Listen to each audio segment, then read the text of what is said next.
সবাই যেহেতু আমি হুজুর, ঠিক আছে, আমার কাছে দোয়া চাইতেই পারে। মোবাইলের মাধ্যমে দেখছি যে ডাক্তার, ওনার যে ব্যক্তিগত চিকিৎসক ডাক্তার জাহিদ স্যার, উনি যে ব্রিফিং দিয়েছে, তো সেটুকু জানলাম যে ওনারা যে মেডিকেল টিম যে ট্রিটমেন্ট দিচ্ছে, উনি ট্রিটমেন্ট নিতে পারতেছে।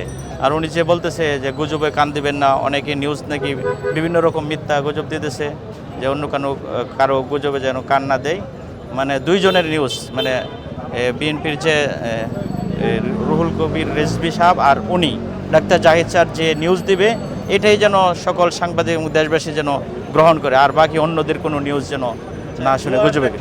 দোয়া করছি, যা আমাকে কয়েকজন আবদার করছে যে হুজুর একটু দোয়া করেন, তখন আমি দেশবাসীর জন্য এবং দেশনেত্রী বেগম খালেদা জিয়া ওনার জন্য দোয়া করলাম এবং সকল নেতা নেত্রীর জন্য দোয়া করলাম, আল্লাহ যেন সকলকে সুস্থতা দান করে।